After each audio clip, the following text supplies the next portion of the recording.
You're listening to KYRS, Medical Lake in Spokane, 88.1 and 92.3 on your FM dial.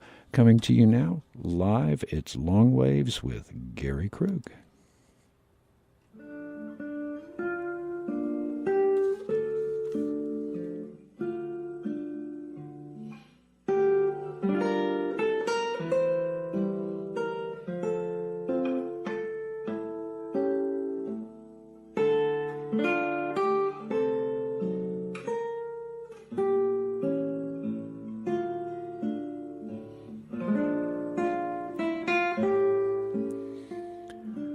The opinions expressed on Long Waves are solely my own and do not necessarily reflect the views of KYRS, its staff, management, or its underwriters.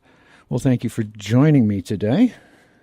It is beginning to look a bit like fall out there, and that's always a nice thing to see. Yeah, I've been talking on the show here for a couple of weeks about some of the factors underlying the political conditions in the U.S. and the political divisions in the U.S.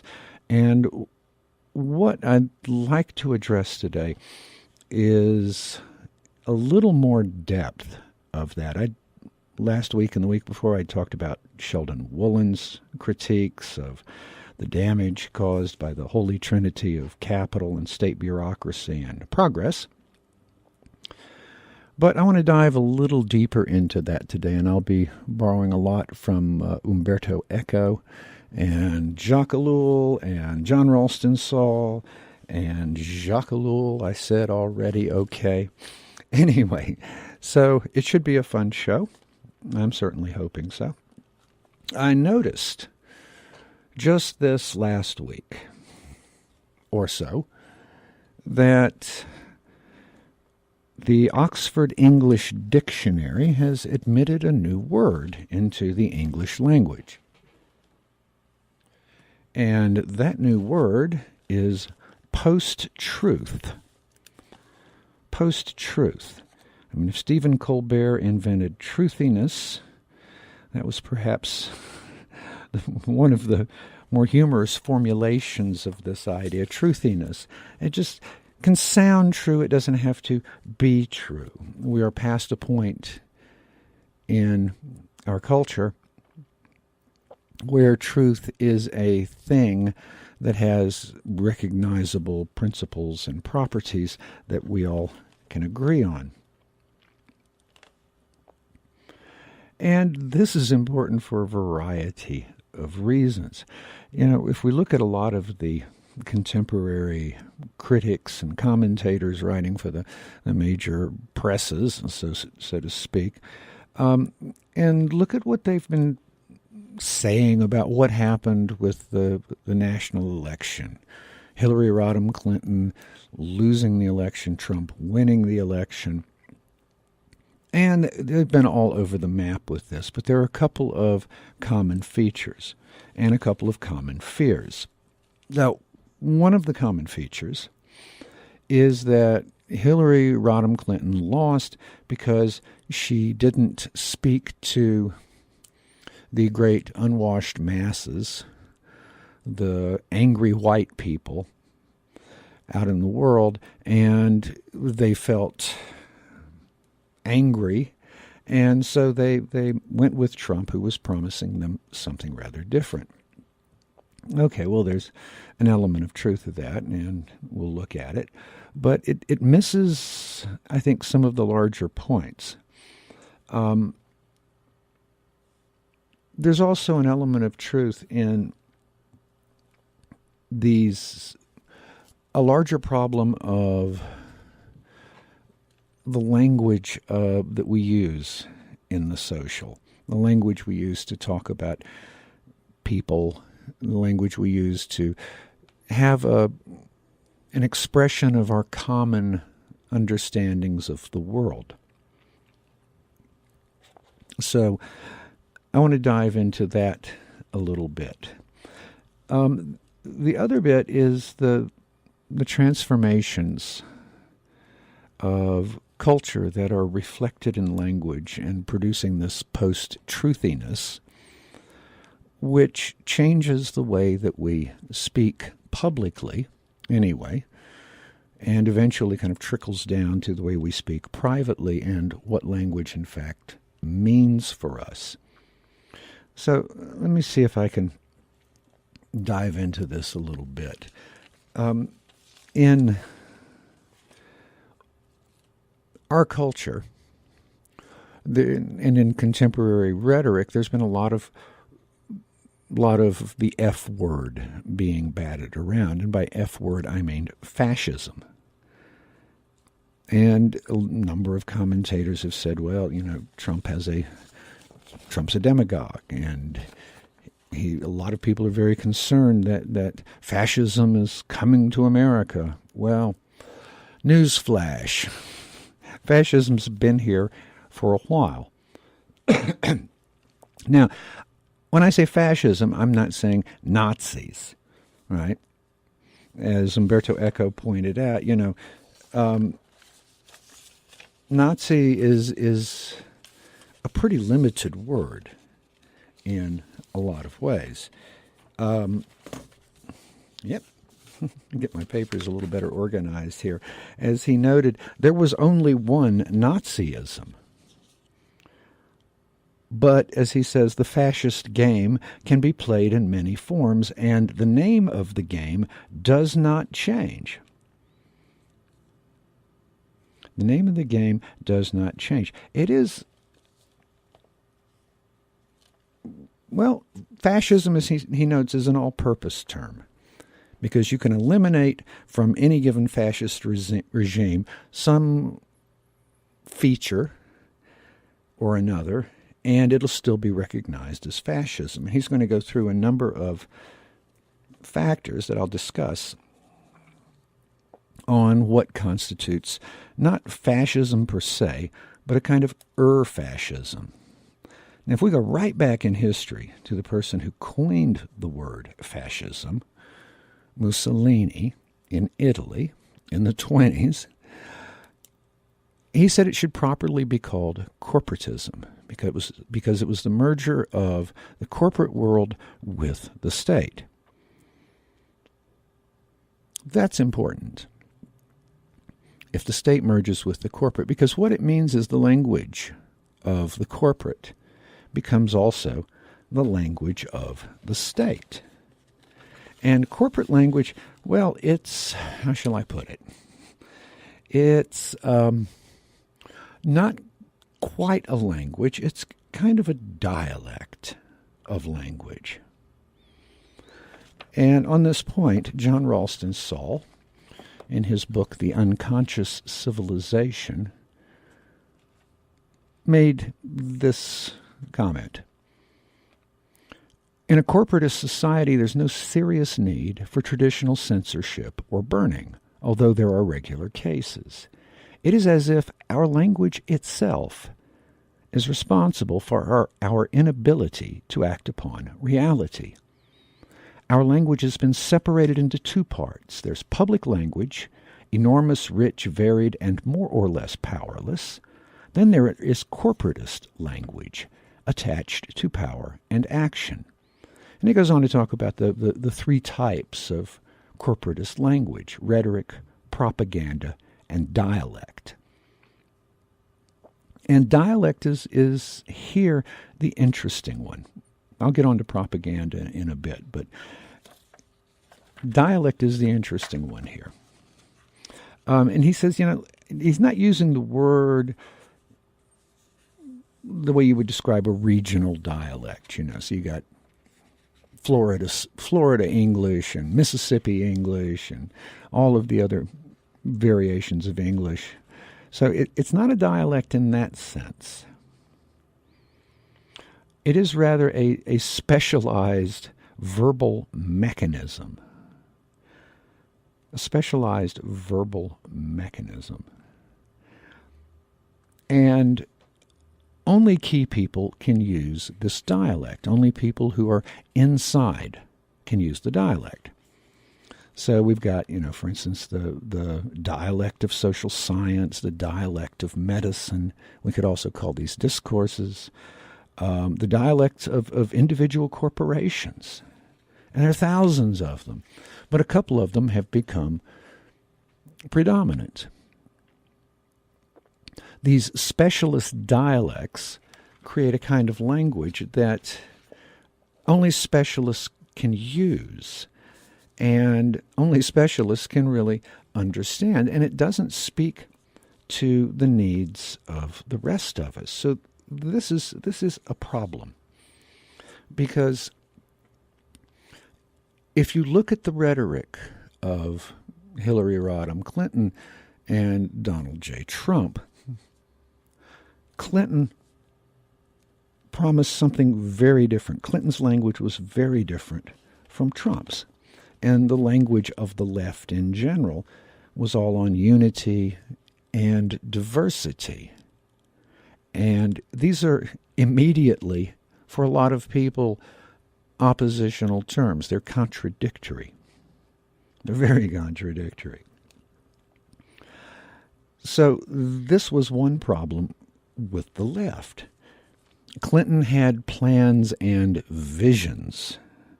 Trump had calls for action. Trump was calling for action. Clinton had plans and visions. And in the rhetoric of propaganda, calls for actions are essential. So if we look at the language of that the politicians were speaking, in both cases, in Clinton and Trump's case, both languages are flawed, crippled, inadequate.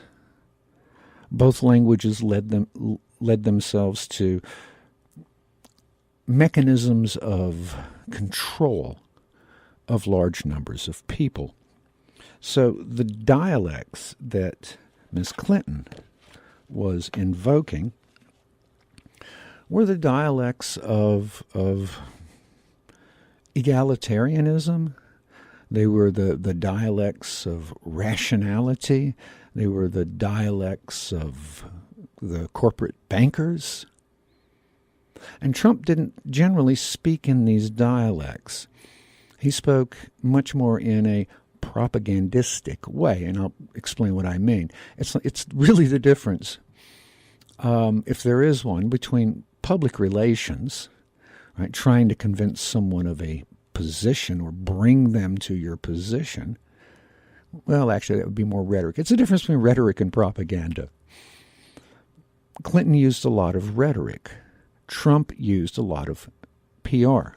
Strong words, big, heavy, strong words, tough words. Words that created a mass sense of individualism, a mass sense of what needed to be done. But Ms. Clinton, on the other hand, was using a more rhetorical form of, see how good my argument is. Trump didn't do that. Trump came out and called for action.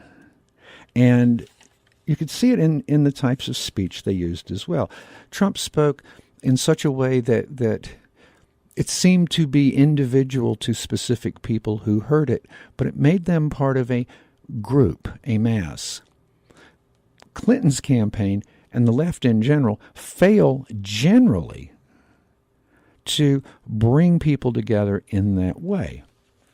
And this is really not a new thing. It's been going on for quite a while. This inability to create community, which has been the traditional rhetoric of the left, the failures of this begin with the loss of physical communities and their displacement by what Woolen called the Holy Trinity of capital, large-scale capital, of a large-scale state bureaucracy, and of science and the dialects of the experts. So, back in 1927, John Dewey had already commented on this in his book, The Public and Its Problems. He wrote that, quote, "The new era of human relationships in which we live is one marked by mass production for remote markets, by cable and telephone, by cheap printing, by railway and steam navigation." Like I said, this is 27. He's going to talk about steam. Steam navigation. Only geographically did Columbus discover a new world. The actual new world has been generated in the last 100 years. Well, now about 150 years. These technological progressions have, quote, "done more to alter the conditions under which men associate together than all the agencies which have affected human relationships before our time." And he goes on, that we always look at something to blame for all the evils in our world. We like to have a devil we can point to and try to exorcise. But Dewey goes somewhere else with it. He says, the trouble springs from the ideas and absence of ideas in connection which technological factors operate. All right, and what's he mean by that? The ideas and the absence of ideas in connection with which technological factors operate. There's one language that we speak in community. We speak with our families. We speak with our friends. That's one dialect. There's another whole dialect that runs our society at the top. There's a dialect of the state bureaucracy. There's a dialect of the military, the dialect of the corporatist bankers. And our language doesn't fit well. Our need for community does not gain any nourishment from the specialist and corporatists.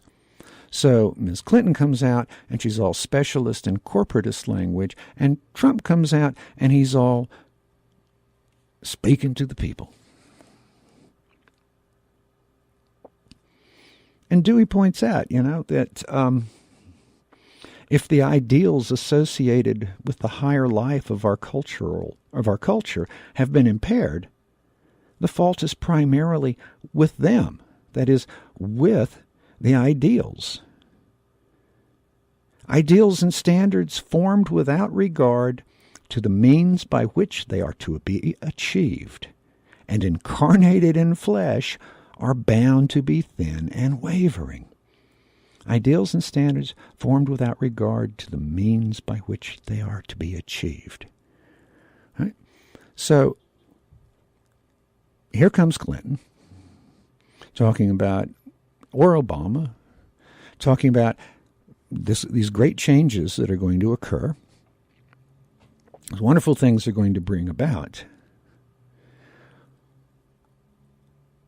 But those statements have to be rooted in the how that we make it work.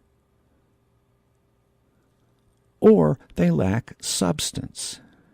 If it's not in the discourses that you and I and other people on the street speak and understand, if it doesn't convey to us what it is we're going to be doing, it's just so many words. And so we ignore it. We write it off. And our old ideals simply don't connect with the world we live in. So when people start talking about the world we live in and what we're going to let the technicians do, what we're going to let the social scientists do, or how we're going to bring about this or that, if they don't connect with tradition, there's a rivalry that exists between two sets of ideals. And it's the older one, the older ideals, right? That, quoting Dewey here, that retain their glamour and sentimental prestige in literature and religion. And the newer ones are perforce harsh and narrow. Conditions have changed, but every aspect of life, from religion and education to property and trade, shows that nothing approaching a transformation has taken place in ideals and thoughts. Now, we are held together as communities through ideals and thoughts and expressions. But they're invisible and they're intangible. Most of our public language takes place in electronics. It takes place written by experts and policy wonks. But it doesn't match the language of our traditions. Doesn't match the language that gives us the deep roots in the cultural soil of where we are. In fact, it poisons them. It strangles them. We have, Dewey wrote, the physical tools of communication as never before. The thoughts and aspirations congruous with them are not communicated and hence are not common. And he talks about how if we don't have a communication of how we articulate tradition, plans, and our ideals, if we can't do that, communication, the public quote, will remain shadowy and formless, seeking spasmodically for itself, but seizing and holding its shadow rather than its substance. His closing line of chapter 4, he says, till the great society is converted into a great community, the public will remain in eclipse. Communication can alone create a great community. Our Babel is not one of tongues, but of signs and symbols without which shared experience is impossible. So if we don't have the signs and symbols in the language of power, we are indeed building the Tower of Babel, which must fail. And that tower is our society, and that tower is our governance. That's the problem. One of them. So as I said before, so much of our rhetoric is corporatist. So much of our rhetoric, our language of planning is specialist. And this necessarily undermines what we're trying to do. So I want to segue here over back into Umberto Eco's piece from 1995, no less, called Fascism.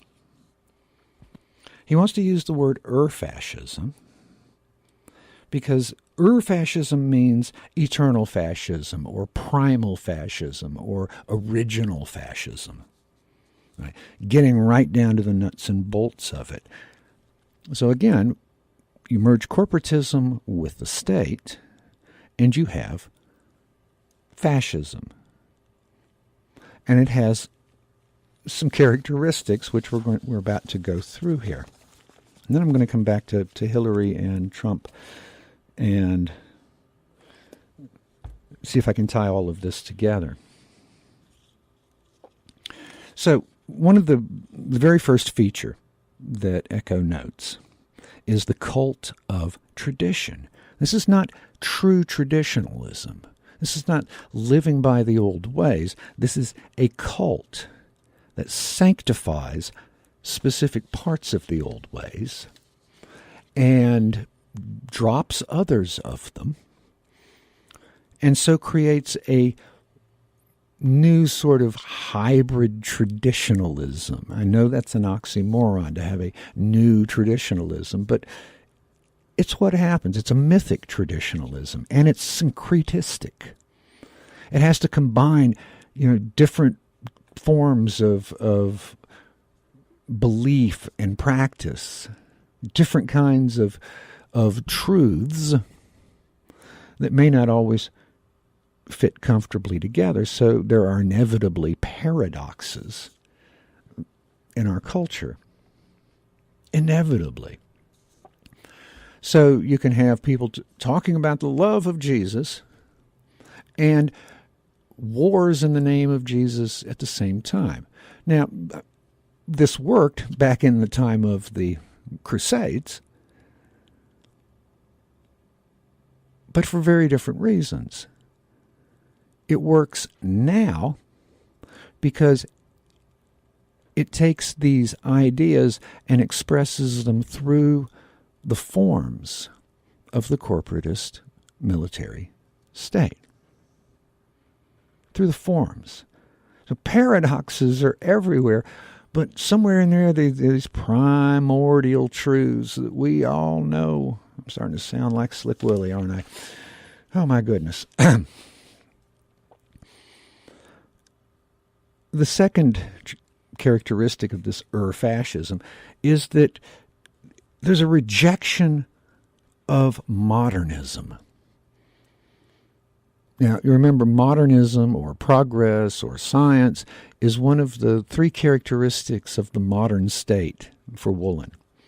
So there's an implication of a traditionalism that rejects parts of modernism but wants to keep other parts of it. Eco writes, both fascists and Nazis worship technology, while traditionalist thinkers usually reject it as a negation of traditional spiritual values.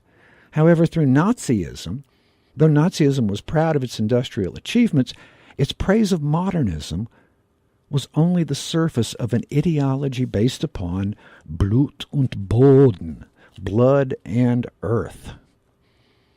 Right? A rejection of the modern way, modern mores, modern behaviors, modern music, modern films, all of which are summed up in the rejection of Hollywood as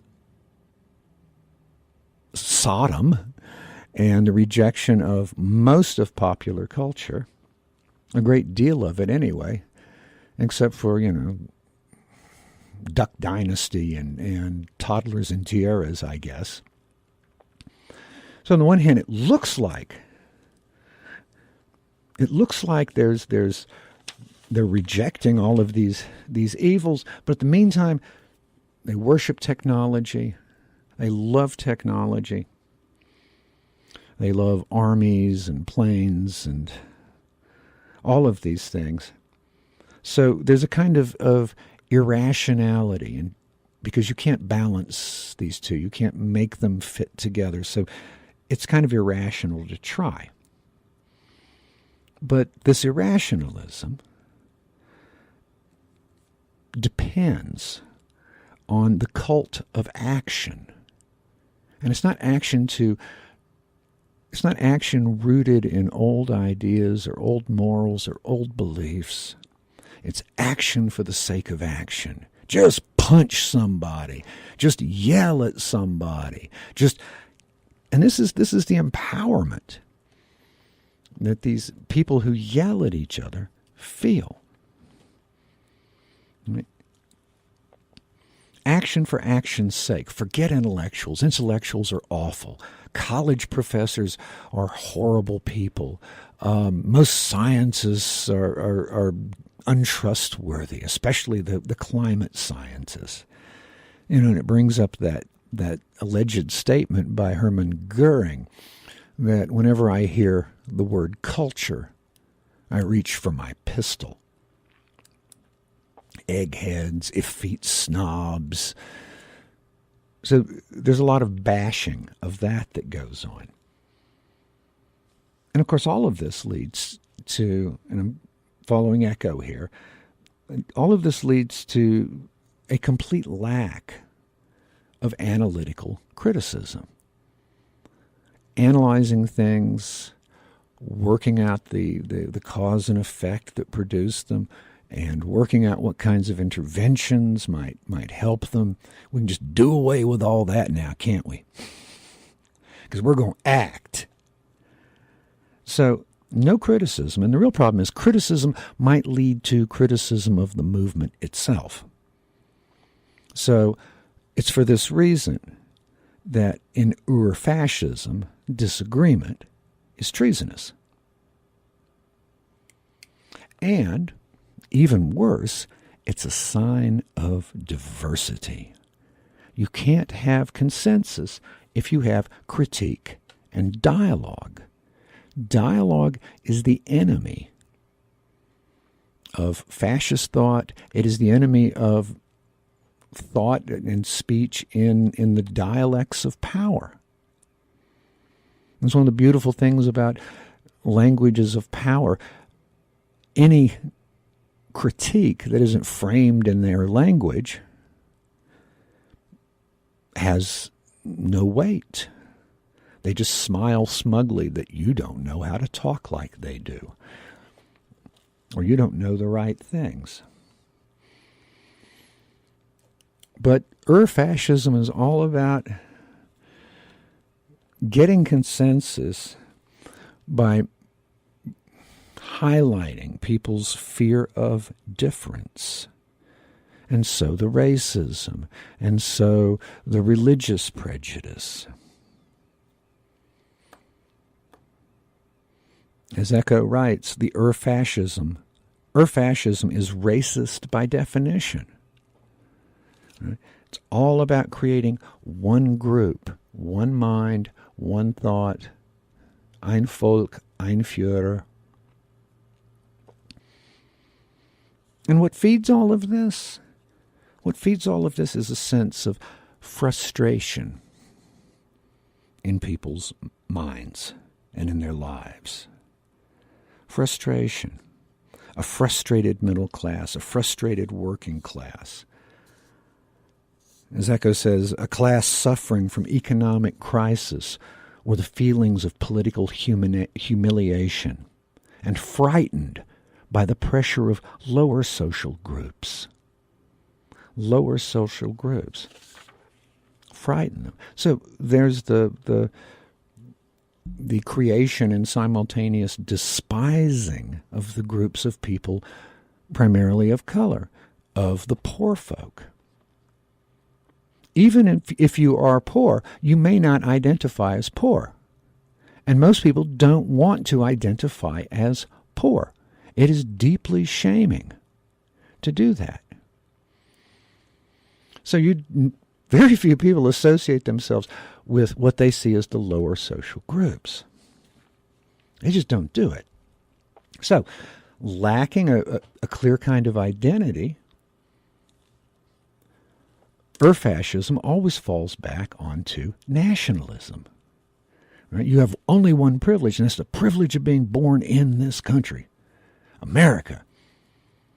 So, hence all the talk of deportations and exclusions. You know, how we have to get rid of the Muslims and get rid of the Mexicans and stop all the foreigners from coming in.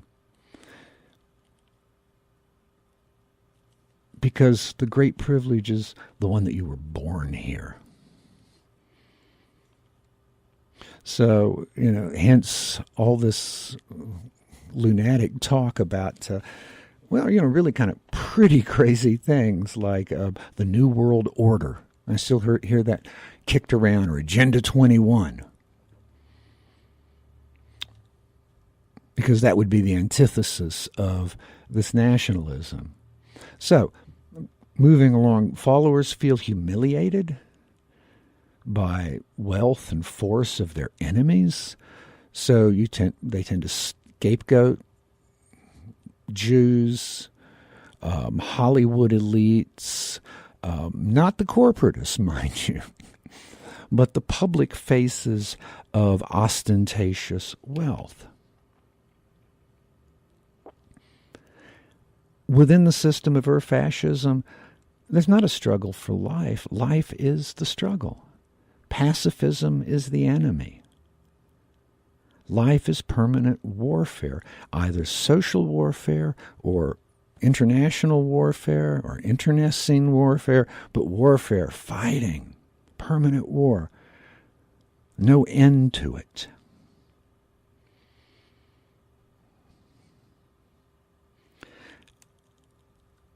And of course, warfare means you have enemies. And enemies are the weak in the society. These are the people for whom the fascist has contempt. So there's a kind of popular elitism where we all belong to the best people in the world, the best group in the world. But a real social elitism is contemptuous. Now, this is interesting because you can't have better citizens and worse citizens, right? You can't have. This is not a very good tier upon which to stand if you're raising yourself among others. But this is the source of the force of the leader, right? Preying on the weakness of the mass. Right? They're so weak that they need a leader. They deserve a leader. He has to come up. And so the group is still hierarchically organized, but every subordinate leader, quoting Eco again, every subordinate leader despises his own underlings, and each of them despises his inferiors. This reinforces the sense of mass elitism. Then there's the cult of the heroes. Right? The cult of the heroes, especially in fighting and in death. Yelling, whether it's real physical combat or whether it's shouting people down, violence that leads to show how tough you are for standing up. And the problem is, people who are like that tend to create a lot of real violence in the world. They don't have good boundaries with it. Machismo figures into this.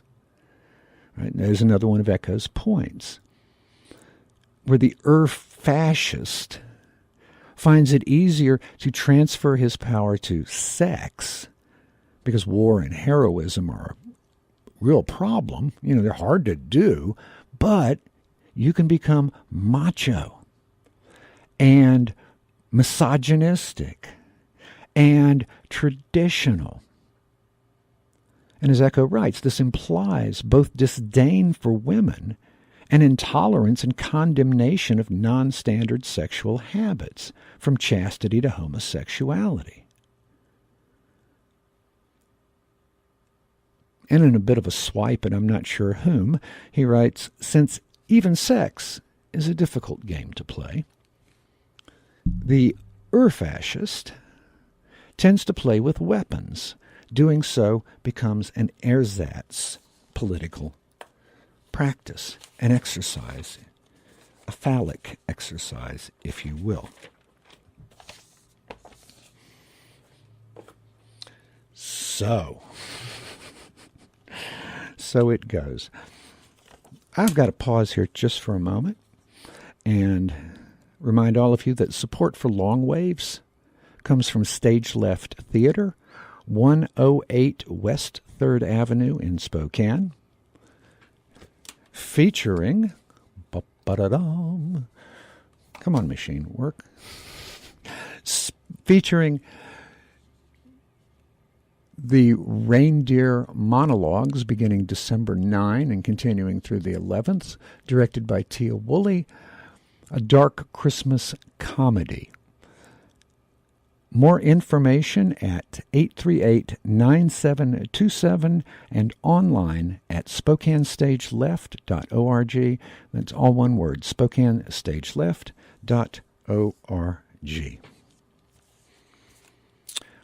Well, let's dive back in here just for a minute and see if we can wrap up this whole bit with fascism and Ur-fascism and all of that. Ur-fascism uses a dumbed-down language. Ur-fascism is against legislative organizations and parliamentary organizations. It is the actor who will act, the leader who will act. Things will happen. None of this pussyfooting around, as they say. None of that. And it speaks that very dumbed-down language of newspeak, from Orwell. An impoverished vocabulary, an elementary syntax. Because, again, you've got to go to the lowest level. You've got to go to the level of the least advanced person in the room if you want to create a mass movement. And the same works over TV, the same works over radio. There have been a lot of studies on this going back into the pure radio days. Radio listeners come to think of themselves as a group. So whether it's Father Coughlin or Rush Limbaugh, the people who listen tend to take on a group mentality. So, point is that Ur-fascism is all around us. It bubbles up from time to time, and it's bubbling up again now. We see it in Brexit and the movement there, which no one thought would happen. We see it in the Clinton versus Trump presidential race. We see it in how Marine Le Pen in France has beaten Sarkozy in the early elections for the right wing and the primaries over there. So there's an upwelling of it. And the upwelling of it is that there are so many... The upwelling of it is motivated by the fact that we have so many crises and apparent crises, right? The economies globally are collapsing. They're in great trouble. And it's going to get worse. The environment is in great trouble, and it's going to get worse.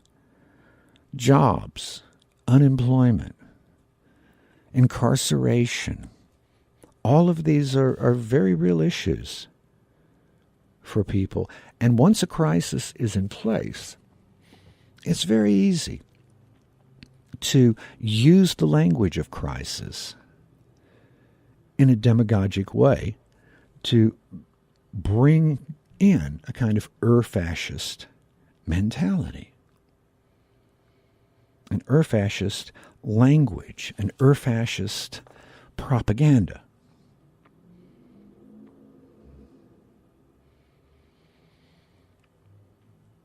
And one of the great crises, the greatest crisis perhaps of all that we face in this country,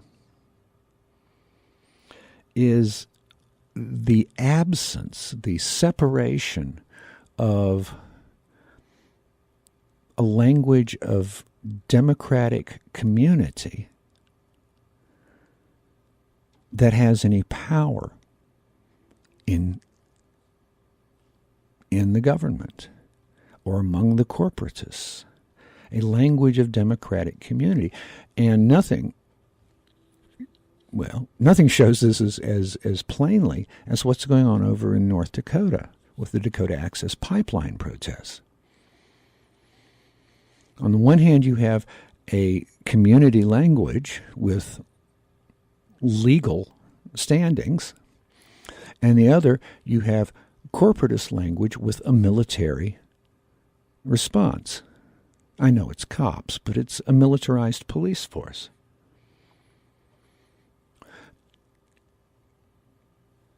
A lot of progressives are rightly upset about this. A lot of people in general are rightly upset about this. If more people on the right saw the Dakota Pipeline Access protests, Dakota Access Prime, if more people on the right saw this as an issue that's important to them, that it's also their issues, the issues of helplessness, hopelessness in the face of technological expansion, in the face of large, distant, bureaucratic governmental structures destroying people's ways of life. If the people on the right could see this, there would be a point of contact. But the division is already there. For many, not all, but for many people on the right, there is a trap into which they have fallen, and it's a trap of fascist movements. It is the trap of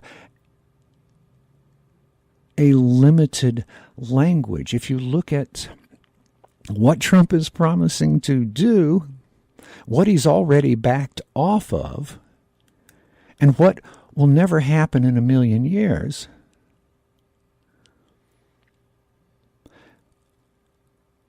one can see that there's possibilities for people to come together in a different place and in a different way and talking a different language. We can't get there using the kinds of languages that we've been using.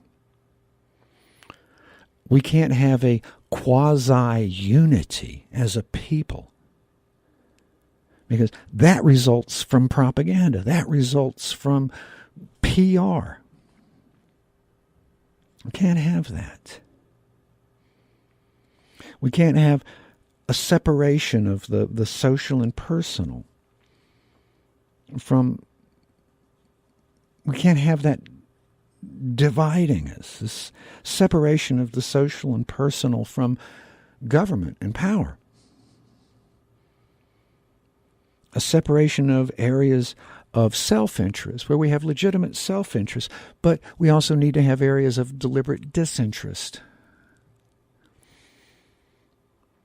And we have no common language for this.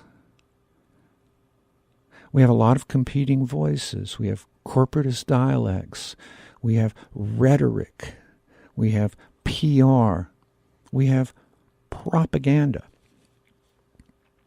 But nowhere do we have this language that could unify us, that could not even unify us, but give us the possibility of a forum.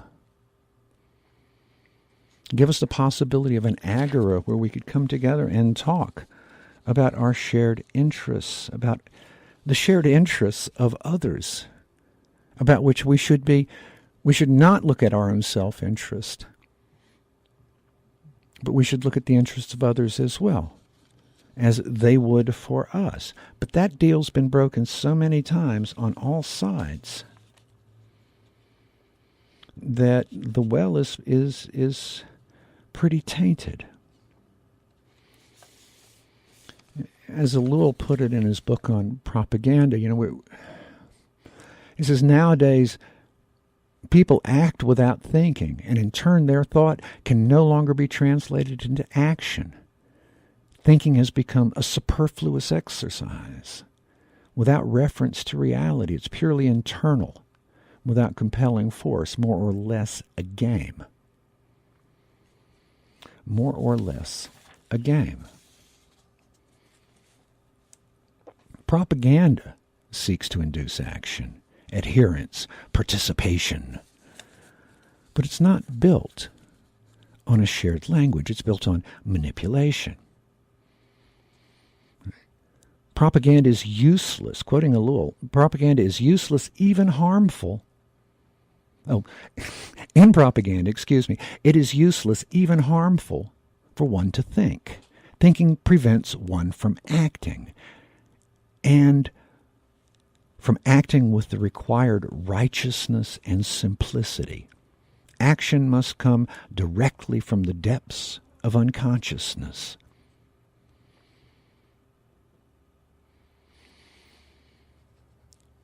An example that shows the radical devaluation of thought is the transformation of words into propaganda and PR and dialect. Language, the instrument of the mind, becomes pure sound, a symbol directly evoking feelings and reflexes. Feelings and reflexes. Tap my knee with a hammer and my leg will pop right out. That is not a good recipe for a democratic society.